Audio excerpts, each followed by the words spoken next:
Good morning, beautiful souls. Wish you all a very great day, happy day, and let's see the guidance today.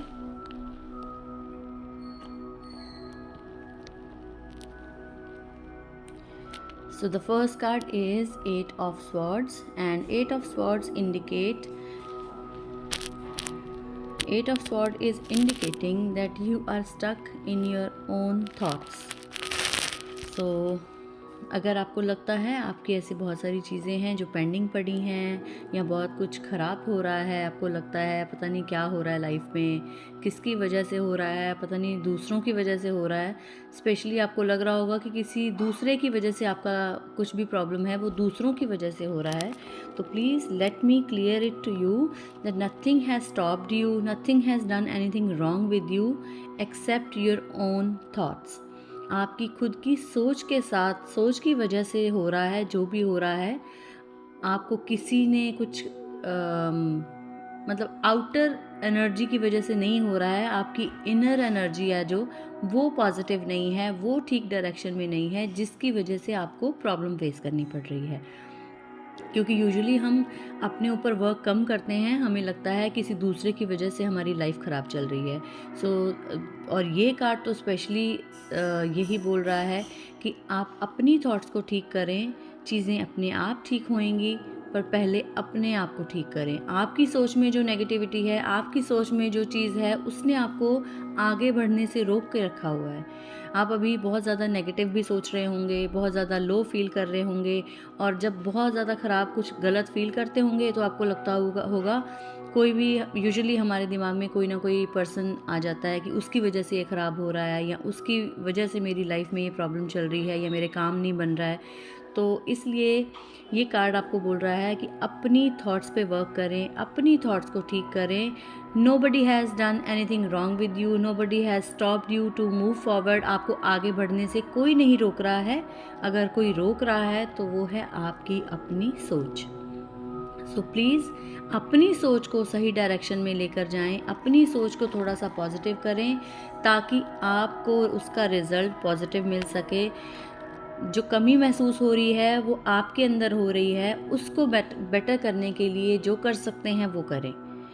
Instead of pointing out finger on others, please just look with in your self. अपने अंदर झांक कर देखें कि क्या चीज़ है ऐसी जो मुझे इतना नेगेटिव कर रही है इस टाइम, क्या ऐसी चीज़ है जो मुझे इतना ज़्यादा रोक रही है कुछ अच्छा करने को या आगे बढ़ने को, किसी भी एरिया में जहाँ पे भी आपको लगता है कि यहाँ आपका काम नहीं बन रहा है। तो पहला कार्ड आपको ये बोल रहा है। Let's see the other cards. Angel of Determination. So the second card is asking you, अगर कोई काम नहीं बन रहा है, अगेन डिटर्मिनेशन की कमी है, कमी आपके अंदर है, किसी और ने आपको नहीं रोक कर रखा है। So angel of determination is with you, she is all yours, she is always ready to help you out. आपको सिर्फ उनको बोलने की ज़रूरत है that you need their help. आपको एंजल्स को, मास्टर्स को प्रे करने की ज़रूरत है that you need their help. तो अपने आप को आगे बढ़ने से आप खुद ही रोक रहे हैं, just because of some negative thoughts and lack of determination. आपके अंदर जो डिटर्मिनेशन की कमी आपको महसूस हो रही होगी, आपको लगता होगा बहुत कुछ करना है, बहुत कुछ प्लानिंग्स मन में चल रही हैं, लेकिन जब काम करने पे आते हैं तो डिटर्मिनेशन की कमी की वजह से वो कर नहीं पा रहे हैं। तो एंजल्स को, अपने गॉड को, मास्टर्स को प्रे करें ताकि वो आपकी डिटर्मिनेशन को बढ़ाने में आपकी हेल्प कर सकते हैं, आपको और भी ज़्यादा डिटरमाइंड बना सकें। और आप अपनी सोच को अगर ठीक रखेंगे तो आपकी डिटर्मिनेशन भी बेटर होगी। अगर डिटर्मिनेशन से रिलेटेड हम बात करें फर्स्ट कार्ड की, तो इसका मतलब है कि आप आगे बढ़ना तो चाहते हैं, लेकिन कमी डिटर्मिनेशन की है, और वो कमी किस में होती है? हमारे अपने अंदर है। आपको किसी ने तो हाथ पकड़ कर नहीं रोका डिटर्मिनेशन से। आप इतने डिटर्मिनेशन से अभी भरे नहीं हैं कि आप अपने उस चीज़ को मैनिफेस्ट कर सकें या उस चीज़ को पूरा करने में पूरे एफर्ट डाल सकें। तो आप अपनी कमी को सुधारने की कोशिश करें, डिटर्मिनेशन लेकर आएँ अपने अंदर, एंजल्स को प्रे करें to make you more determined towards your work, towards your relationships, toward anything that is lacking right now. और थर्ड कार्ड देखते हैं। Third card is I recognize that I have chosen fear and I choose again and I choose love। Very beautiful card, क्योंकि अभी हमने बात की कि हम अपने आप को कैसा करते हैं नेगेटिव थॉट्स के साथ, उसी में कहीं ये कार्ड भी बोल रहा है कि यू हैव चॉइसेस। आपको भगवान चॉइस हमेशा देते हैं, हमेशा आपको चॉइस मिलती है to choose between love and fear. और अगर आप फियर को ही चूज़ करेंगे तो आप इसी कंडीशन में रहने वाले हैं, क्योंकि ये कंडीशन है जो फियरफुल है, जो वरी से भरी हुई है, डाउट से भरी हुई है, क्योंकि ये सिर्फ आपका माइंड है जो आपको रोकता है। और माइंड में जब फियर आ जाए तो लव वहाँ रह नहीं सकता। तो इसीलिए जब हम ये जान जाते हैं, तो ये एफर्मेशन है ये हमारी आज की, कि आज से अगर हमने ये जान लिया है कि फियर हमें कुछ चीज़ें करने से या आगे बढ़ने से रोकता है, तो we have again one more chance to choose between love and fear, and now I choose love. अगर एक बार और चूज़ करने का भगवान मौका देंगे, आई चूज़ लव, ये आपकी एफर्मेशन भी हो सकती है और ये आज का मैसेज भी है। सो मेक इट अपनी लाइफ का एक वैसे तो हर रोज़ एफर्मेशंस वर्क करती हैं, इसलिए हर रोज़ करनी चाहिए, बट फिर भी कोई एक ऐसी एफर्मेशन जो आपको लगता है लाइफ लॉन्ग आपके लिए हेल्पफुल रह सकती है, ज़रूर चूज़ करें कि आप क्या अफर्म करना चाहते हैं, सोते उठते जागते बैठते हर टाइम। जैसे कुछ लोगों का कुछ लाइफ मंत्रा होता है, कुछ लोग बोलते रहते हैं ऑल इज़ वेल, कुछ होते हैं जिनकी कुछ और पर्टिकुलर लाइंस होती होंगी। तो अगर आपकी भी ऐसी कोई चीज़ है तो please keep repeating it again and again, जब तक वो आपका लाइफ मंत्रा ना बन जाए कि आपको हर टाइम ये चीज़ याद रहनी शुरू हो जाए, तब तक रिपीट करते रहें। So according to this card, choose love.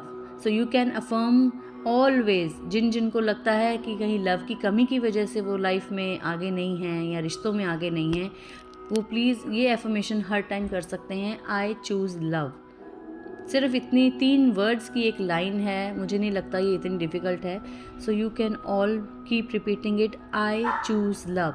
Specially ये उनके लिए है जिनको कहीं लाइफ में रिलेशनशिप में कहीं इश्यूज़ आ रहे हैं, प्रॉब्लम्स आ रही हैं, पार्टनर अच्छा नहीं मिल रहा है या चाहते हैं एक अच्छा पार्टनर और हर बार चीटेड फील करते हैं, उनके लिए ये एक बहुत ही स्ट्रॉन्ग एफर्मेशन है, आई चूज़ लव। क्योंकि जब हम डर से कोई काम करते हैं तो वो उसका रिज़ल्ट अच्छा नहीं हो सकता है। So instead of fear, choose love. तो I think all these messages are correlating with each other. First message, let's repeat once again. First message is please choose positive thoughts. अपने माइंड को train कीजिए ताकि वो अच्छी thoughts को ही सिर्फ अपने साथ रखे, नेगेटिव सोच को, फियर को, वरीफुल थॉट्स को दूर रखें अपने आप से। आपको किसी और ने नहीं रोका है, आप अपने लाइफ के वो बोलते हैं आपकी लाइफ आपके हाथ में है, तो आप उसको सही डायरेक्शन भी दे सकते हैं और सही नहीं देंगे, गलत देने की ज़रूरत नहीं पड़ती है। जब हम सही डायरेक्शन नहीं देते हैं तो गलत तो अपने आप हो ही जाती है। तो अगर कहीं आपको लग रहा है आपकी लाइफ में आपकी डायरेक्शन सही नहीं है, गलत जा रहे हैं कहीं पे भी, तो प्लीज़ इसका मतलब ये है कि आपको डायरेक्शन चेंज करने की ज़रूरत है, गलत से सही के ट्रैक पर आने की ज़रूरत है। और सबसे ज़्यादा ज़रूरी अपनी डायरेक्शन, अपना ट्रैक सही करने का सबसे इम्पॉर्टेंट तरीका होता है अपनी थॉट्स को ठीक करना। जब हम अपनी थॉट्स को ठीक करते हैं तो डायरेक्शन ठीक होती है, क्योंकि सबसे पहले चीज़ हमारे माइंड में आती है, हमारे ब्रेन में आती है। उसके बाद the first step is mind. सबसे पहले थॉट्स आते हैं। हमें कुछ भी अच्छा करना हो तब भी थॉट आता है सबसे पहले, कुछ भी गलत करना हो तब भी थॉट आता है पहले। तो अकॉर्डिंग टू दैट अपना जो ये माइंड है अपना, वो बहुत बहुत ज़्यादा पावरफुल है। तो अगर माइंड में कोई चीज़ आती है, थॉट में पहले कोई चीज़ आती है, तो उसके बाद थ्रू वर्ड्स हम उसको एक्सप्रेस कर सकते हैं। कुछ अच्छा भी सबसे पहले, अगर कुछ गलत लग रहा है तो वो थॉट में आएगा, ये चीज़ गलत नहीं हो रही है, फिर हम सामने वाले को जाकर या एक्सप्रेस करते हैं थ्रू वर्ड्स कि ये गलत है या ये नहीं अच्छा लग रहा है। उसके बाद हम क्या करते हैं, थर्ड स्टेप इज़ एक्शन। तो इसलिए जो पहला स्टेप है वो है thought, second step is words and third step is action. तो हम क्या करते हैं, जब कोई चीज़ अच्छी लगती है बुरी लगती है, सीधा एक्शन पे टूट पड़ते हैं, जबकि हमें सबसे पहले वर्क करना चाहिए अपने माइंड में कि ये थॉट कहाँ से आ रहा है। अगर कुछ गलत हुआ है, ये सबसे पहले इसकी जो नींव रखी गई है, वो जो सीड है जो हमने बोया है, वो क्या बोया है उस पर डिपेंड करता है कि वो प्लांट कैसा उगने वाला है। तो पहले तो सबसे पहले अपनी थॉट्स पे काम कीजिए, थॉट पे वर्क कीजिए। अगर वो थॉट सही है तो वो डायरेक्शन सही जाएगी, उसके वर्ड्स भी ठीक होंगे और उसका एक्शन भी ठीक होगा। अगर कहीं वो थॉट गलत है तो ना तो वर्ड्स सही हो सकते हैं, ना ही एक्शन सही हो सकता है। So please first of all work on your thoughts. Always keep aware रहें। जब भी कोई भी थॉट आता है, थॉट बिल्कुल भी बिना अवेयरनेस के किसी भी थॉट को अपने ना तो ब्रेन के अंदर जाने दें और फिर ना ब्रेन में जाकर उसको नीचे जाने दें।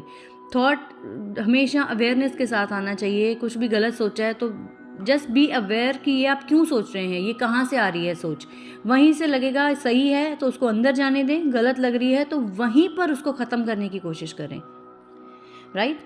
सो प्लीज़ अपनी थॉट्स पे वर्क कीजिए। थॉट्स ठीक होंगी तो सब कुछ ठीक चलेगा। उसके बाद एंजल ऑफ डिटर्मिनेशन आपको बोल रही हैं कि अगर डिटर्मिनेशन की कमी है, उसकी वजह से लैग बिहाइंड कर रहे हैं, तो please work on your self. थोड़ा और डिटर्मिनेशन से काम करें ताकि आपको रिजल्ट भी अच्छा मिले। और थर्ड कार्ड इज सेइंग कि फियर से ज़्यादा लव को जगह दे अपनी लाइफ में, अपने काम में, हर जगह पर। जिस काम को भी करेंगे आउट ऑफ फियर करेंगे तो रिजल्ट आपको अच्छा कभी नहीं मिलने वाला है।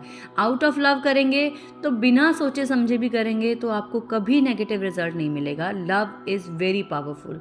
हम अपनी हर रीडिंग में ये बात करते हैं। कुछ चीज़ें मेरी फेवरेट हैं, जिनमें से एक सेल्फ लव है और भी बहुत सारी चीज़ें हैं। We will definitely keep discussing in our readings only. So out of fear अगर कोई भी काम करते हैं, ये हमेशा याद रखें, जिस काम को डर के साथ कर रहे हैं वो सक्सेसफुल नहीं हो सकता। जिस काम को सिर्फ लव के साथ कर रहे हैं वो डेफिनेटली सक्सेसफुल होगा। बहुत सिंपल सी बात है जो मुझे लगता है सबको याद रह सकती है, कोई नहीं भूलने वाला है, कि प्यार से काम करेंगे तो डरने की ज़रूरत नहीं है, डर से काम करेंगे तो डर ही रह जाएगा, इसके अलावा और कुछ नहीं आएगा आपके माइंड में। So this was all for today's reading. I hope you all can resonate with your lives कि क्या किसकी लाइफ में कहाँ गड़बड़ चल रही है, कहाँ किसको कौन सी थॉट्स को ठीक करने की ज़रूरत है। And wish you all again a great day. Stay happy, stay healthy, stay safe.